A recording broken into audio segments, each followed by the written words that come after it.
마태복음 2장 1절에서 8절 말씀입니다. 마태복음 2장 1절에서 8절까지 우리 다 같이 한 목소리로 봉독하시겠습니다. 헤롯 왕 때에 예수께서 유대 베들레헴에서 나심에 동방으로부터 박사들이 예루살렘에 이르러 말하되 유대인의 왕으로 나시니가 어디 계시냐? 우리가 동방에서 그의 별을 보고 그에게 경배하러 왔노라 하니 헤롯 왕과 온 예루살렘이 듣고 소동한지라. 왕이 모든 대제사장과 백성의 서기관들을 모아 그리스도가 어디서 나겠느냐 물으니 이르되 유대 베들레헴이오니 이는 선지자로 이렇게 기록된 바 또 유대 땅 베들레헴아 너는 유대 고을 중에서 가장 작지 아니하도다. 내게서 한 다스리는 자가 나와서 내 백성 이스라엘의 목자가 되리라 하였음이니이다. 이에 헤롯이 가만히 백성들을 불러 별이 나타난 때를 자세히 묻고 베들레헴으로 보내며 이르되 가서 아기에 대하여 자세히 알아보고 찾거든 내게 고하여 나도 가서 그에게 경배하게 하라. 아멘. 요하네스 케플러는 16세기 독일의 천문학자입니다. 그가 발견한 케플러의 법칙이라는 것이 있습니다.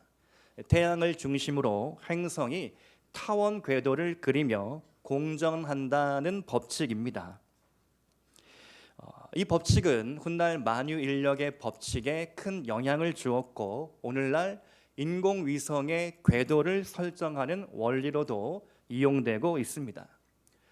또한 케플러는 성경의 사건을 과학적으로 입증해내는 위대한 발견을 합니다. 그는 1500년 전 목성과 토성, 지구와 태양이 나란히 위치했던 현상을 발견하게 됩니다. 그리고 이 현상을 이름 붙여 우주의 대화합이라고 불렀습니다. 놀랍게도 그 현상이 나타난 시점은 예수님이 태어나기 직전이었습니다. 지금으로부터 2000년 전 베들레헴 밤하늘을 밝게 비췄던 그 별을 최초로 입증해 낸 것이죠. 사실 케플러는 어려서부터 목사님이 되고 싶었는데 천문학자가 된 것이죠. 이 위대한 발견을 한 후에 그가 이렇게 신앙 고백을 드립니다. 나의 발견으로 오직 하나님 아버지의 이름만 높아지게 하시고 나의 이름은 쇠하게 하소서. 사랑하는 성도 여러분, 여러분 인생의 가장 위대한 발견은 무엇입니까? 세상에서 이룬 성취와 업적, 명예가 아니라 예수님을 발견한 일이 될 수 있기를 축복드립니다.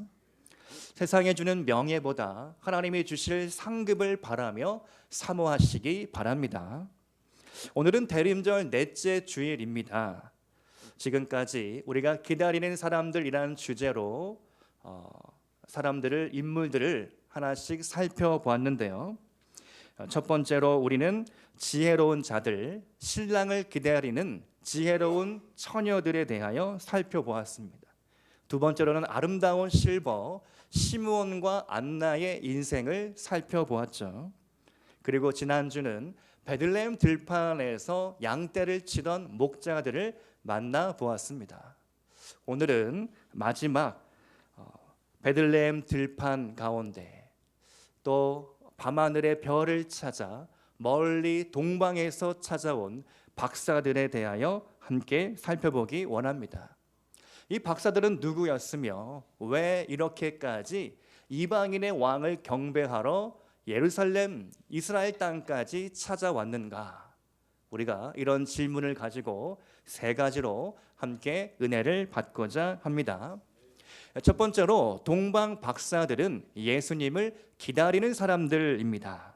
본문 1절 말씀을 우리 한 번 더 같이 읽어보겠습니다. 1절 헤롯 왕 때에 예수께서 유대 베들레헴에서 나심에 동방으로부터 박사들이 예루살렘에 이르러 말하되. 동방의 박사들, 동방으로부터 온 박사들이 등장합니다. 박사들은 헬라어로 마고스인데요, 그 뜻이 점성술사입니다. 점성술사하면 부정적인 마음들이 많이 떠오르죠. 점쟁이 아니냐, 길거리에서 타로 카드로 점을 봐주거나 사주팔자, 태길, 점괘를 봐주는 사람들을 떠올리게 됩니다. 그러나 그 당시에 점성술은 오늘날과 조금 달랐습니다. 그들은 하늘의 별을 보고 연구했습니다.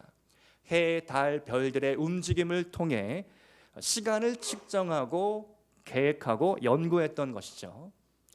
어제가 동짓날이었는데요. 팥죽 한 그릇 드셨습니까? 동짓날 하면 우리 옛 어르신들은 꼭 팥죽을 끓여 먹었죠. 연중 이 해의 길이가 가장 짧고 밤이 깊은 날이 동짓날입니다. 천문학자들은 그러한 해, 달, 별들의 움직임을 계산하고 연구하며 그러한 일년의 중요한 절기들을 정리하는 일들을 감당했던 것이죠. 그런 결과는 농사에 큰 도움이 되었습니다. 마고스라 불렸던 점성술사들은 당시로서는 가장 최첨단의 과학기술을 연구하는 학자들, 박사들이었던 것이죠. 그런 그들이 별을 관측하다가 아주 희귀한 현상을 목격하게 됩니다. 그리고 그 별은 범상치 않은 별이다. 그 별은 왕의 탄생을 예고하는 큰 징조다라는 결론을 내리게 됩니다. 근데 여기서 큰 의문점이 있죠. 어떻게 해서 그 별을 왕의 탄생으로 이들은 여기고 결론짓고 이 머나먼 여행을 떠나려 했을까? 구약성경 다니엘서를 보면 한 가지 일리 있는 근거, 단서를 우리에게 알려줍니다. 다니엘이 누굽니까? 귀족 출신으로 바벨론의 포로로 끌려간 인물이죠. 바벨론 포로 생활 가운데 다니엘은 아주 놀라운 성공을 거둡니다. 왕의 진미와 포도들을 거절한 채 궁궐 바벨론의 교육을 잘 통과한 후에 느부갓네살 왕의 꿈을 해몽한 공로를 인정받아 일약 총리의 지위에 오르게 됩니다.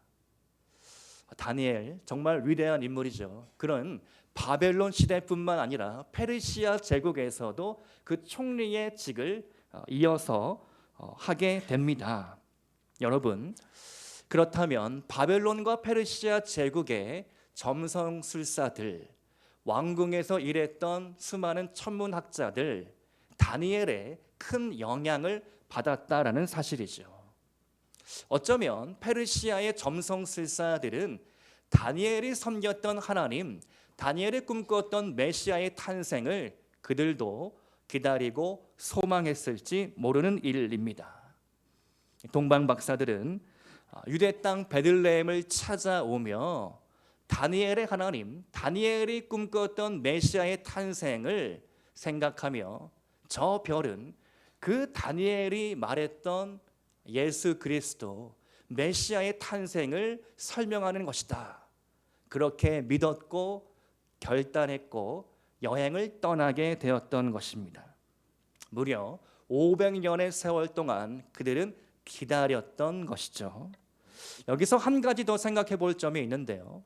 다니엘의 시대에는 페르시아였지만 지금 예수님이 태어나던 시대에는 파르티아라는 나라입니다.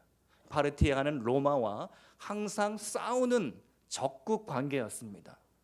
그러니까 점성술사들이 이스라엘 땅 예루살렘에 온다는 것은 적진 한복판에 자기의 목숨을 걸고 들어온 것이죠.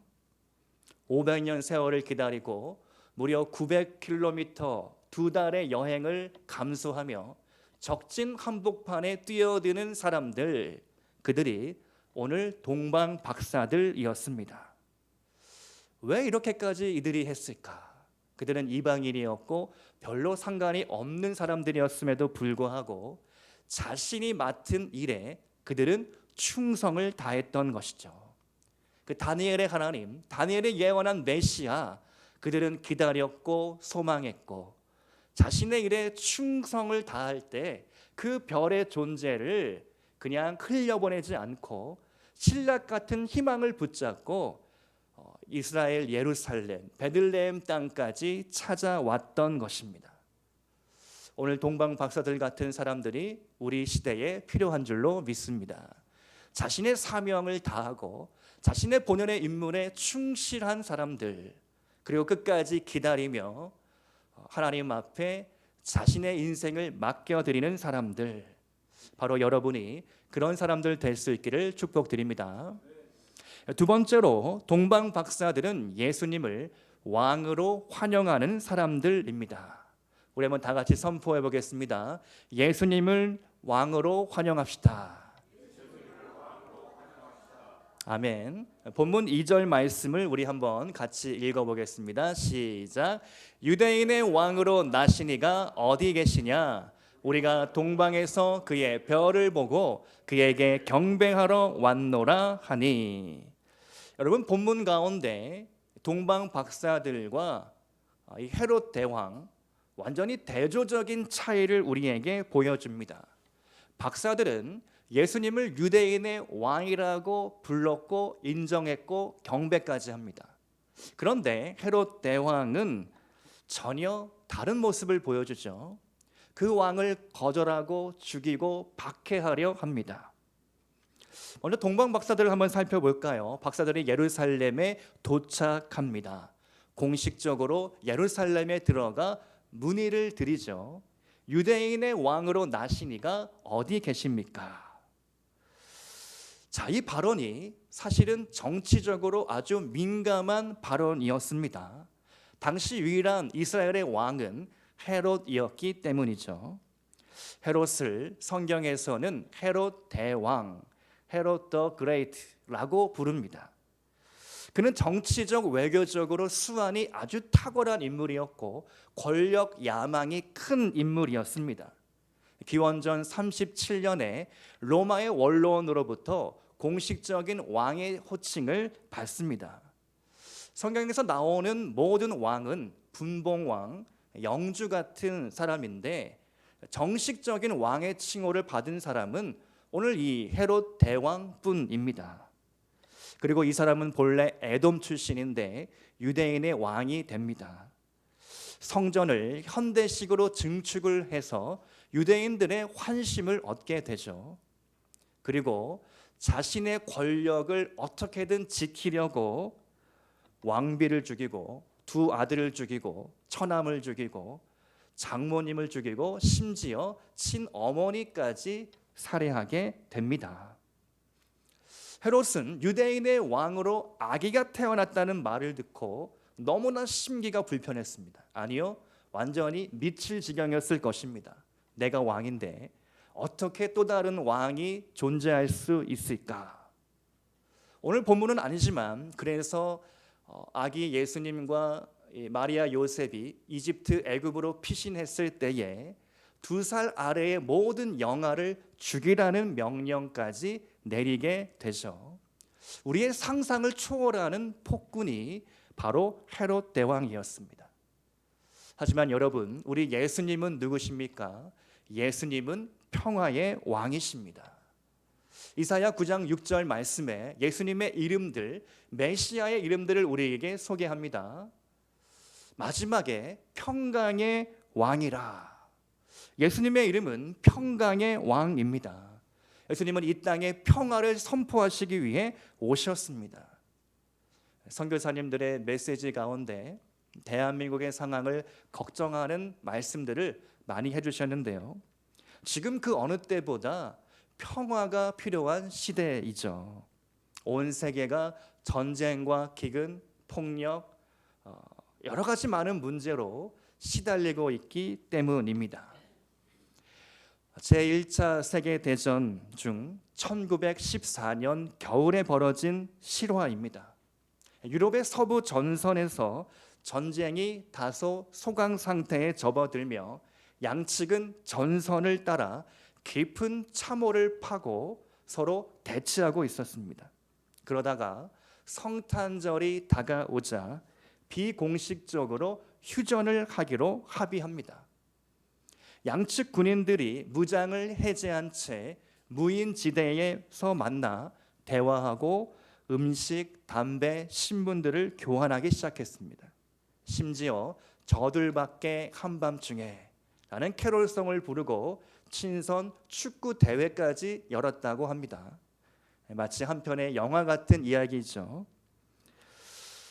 성탄절 자정까지는 서로 총을 쏘지 않기로 하자 양측 군인들은 거짓말처럼 서로 친구가 되었습니다.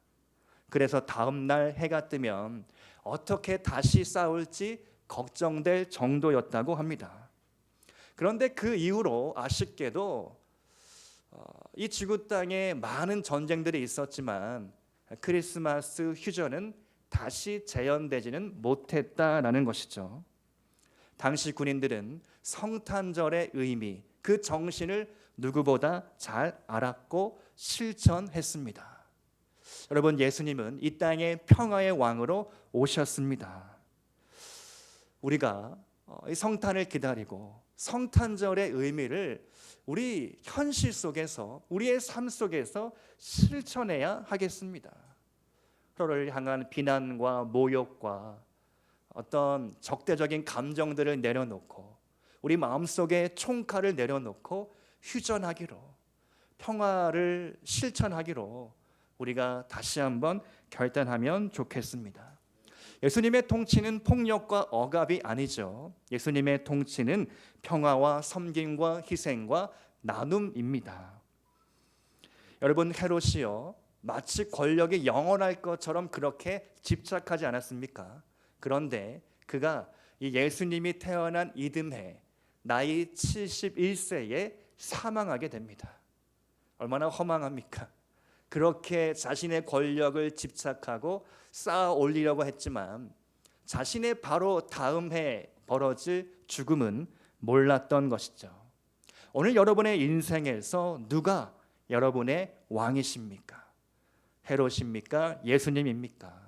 결코 그 중간은 없습니다. 여러분의 무장을 해제하고 폭력과 억압과 질투와 시기와 반대가 아니라 사랑과 용서의 정신을 실천하시기 바랍니다.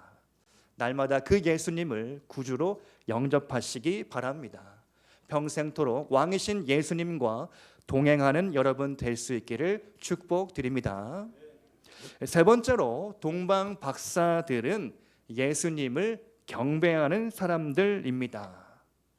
본문 2절 말씀을 보면 박사들의 방문 목적은 딱 한 가지, 아기 예수님을 경배하는 일이었습니다. 11절 말씀에 동방 박사들은 아기 예수님을 만났고 그 앞에 엎드립니다. 그리고 경배를 올리죠. 그런데 의아스러운 점이 본문 가운데 나옵니다. 8절 말씀을 보면 헤롯 왕도 경배라는 말을 해요. 우리 8절 말씀 한번 같이 읽어보겠습니다. 시작. 베들레헴으로 보내며 이르되 가서 아기에 대하여 자세히 알아보고 작거든 내게 고하여 나도 가서 그에게 경배하게 하라. 여러분 어떻습니까? 헤롯의 경배는 거짓 경배이죠. 꾸며낸 말입니다. 음모입니다. 꿍꿍이가 있는 말이었죠. 진정한 경배는 무엇입니까? 진정한 경배란 엎드림입니다. 엎드림은 내 자세를 낮추는 것이죠.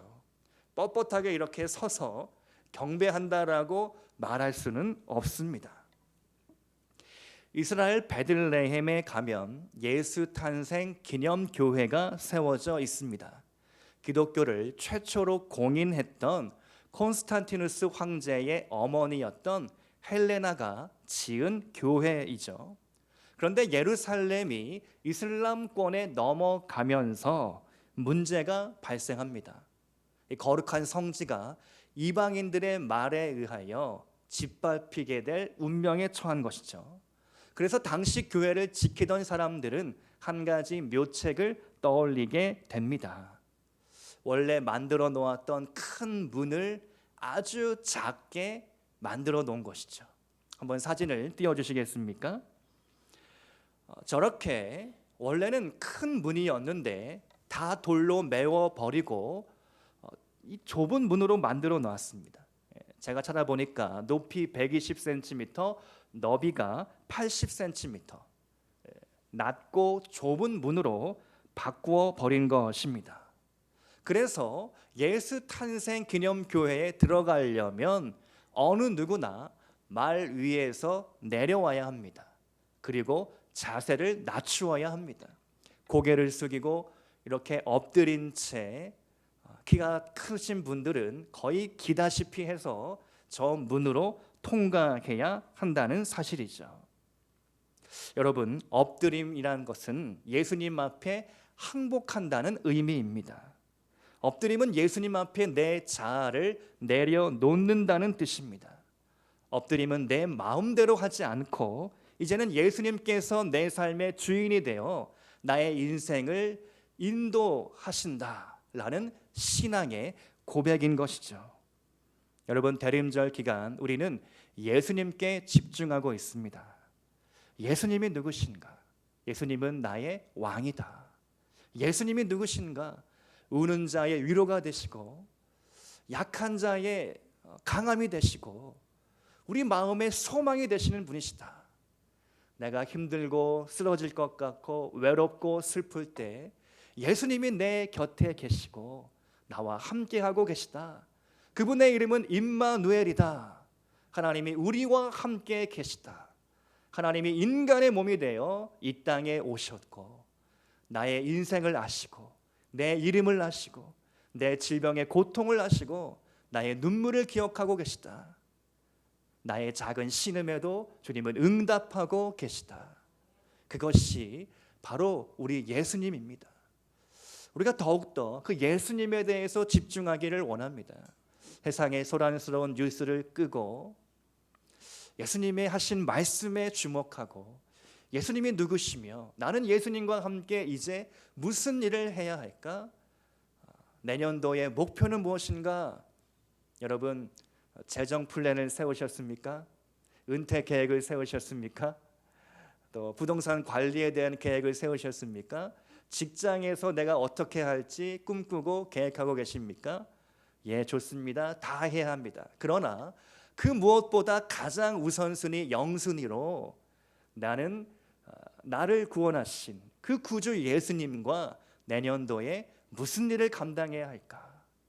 주님이 세우신 우리 이 잠실빛나 교회를 위하여 나는 무슨 일을 섬겨야 할까? 나의 역할은 무엇인가? 나의 직분의 자리는 무엇인가? 내가 그 자리를 지켜내기 위하여 무엇을 해야 할까? 그러한 고민과 질문과 또 응답이 여러분의 마음속에 있기를 축복드립니다. 여러분, 예수님은 거룩한 하늘 보좌 고상한 천국의 세계를 버리고 냄새나는 죄인된 인간의 자리 가운데 오셨습니다. 궁궐에서 태어나신 것이 아니라 말 구유 위에 태어나셨습니다. 강보에 쌓인 그 아기 예수님, 말구 위에 누우신 그 예수님, 그 예수님을 우리가 한번 생각해 본다면 내가 하고 있는 이 헌신과 봉사 섬김 과연 이것이 하나님 앞에, 예수님 앞에 당당할 수 있을까? 여러분, 예수님께서 이 땅에 태어나신 것 하나님의 사랑 밖에는 설명할 길이 없습니다. 하나님의 사랑 이외에는 어떻게 이 성육신 예수님의 태어남을 설명할 수 있겠습니까?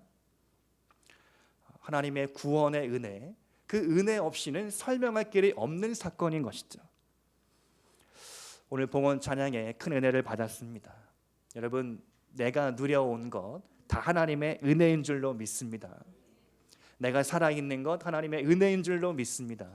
2024년도 별다른 일 없이 그래도 건강 주시고 그리고 힘 주셔서 이렇게 이 자리를 지킬 수 있다는 것 은혜인 줄로 믿습니다.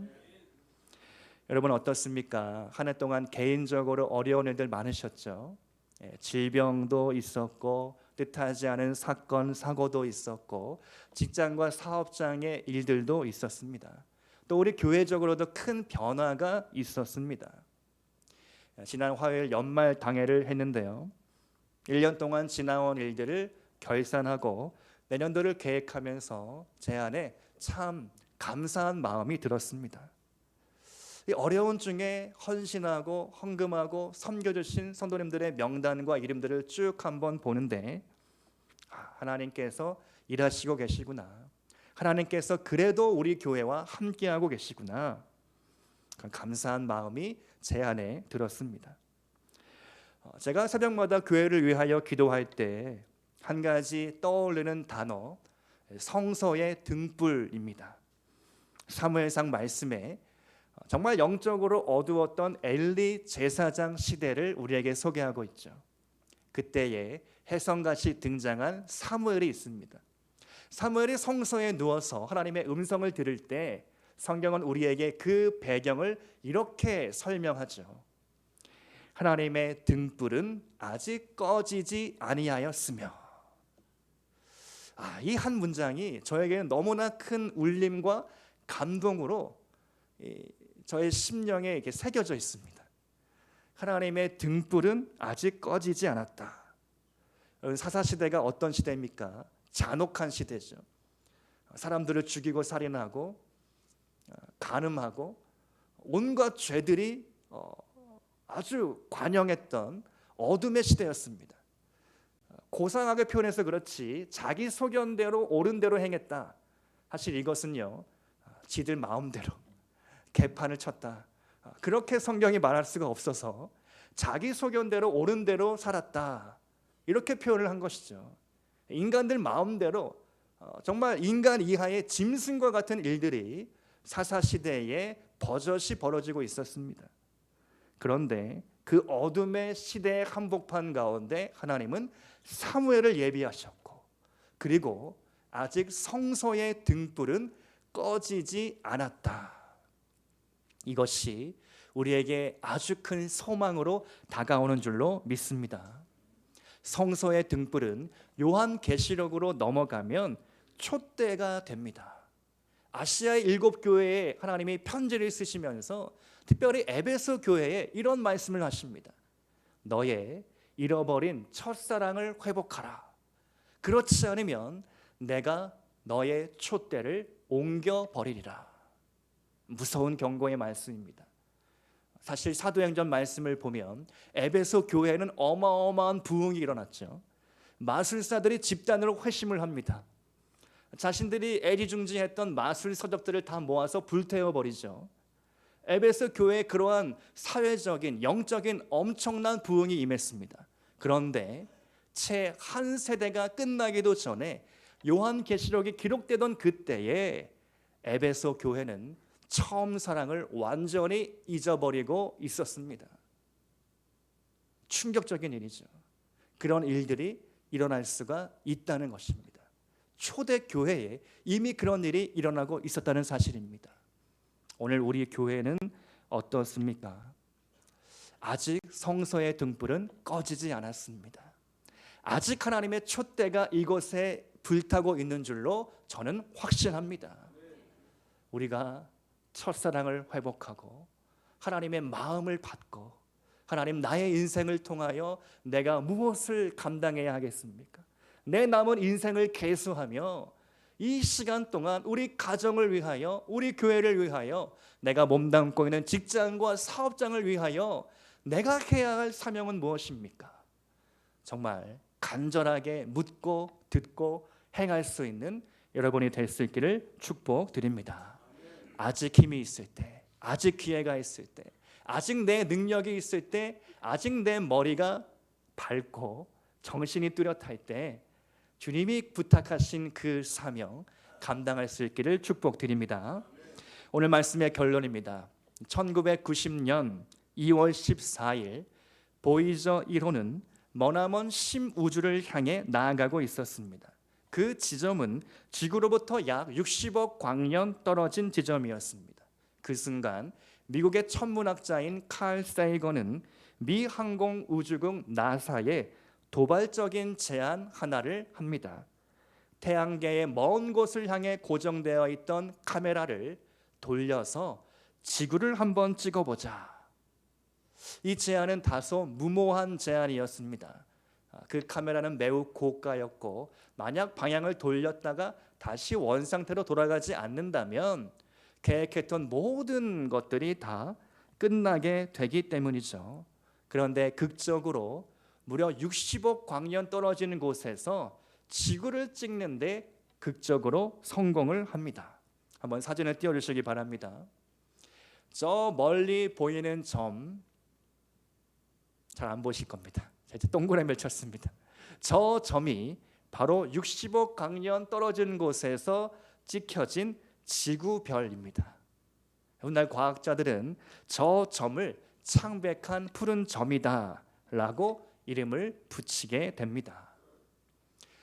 여러분, 태초에 하나님은 온 우주를 창조하셨습니다. 그리고 정말 인간이 상상할 수 없는 광활한 우주 가운데 지구를 띄워주셨고 그 안에서 우리들이 살아가고 있습니다.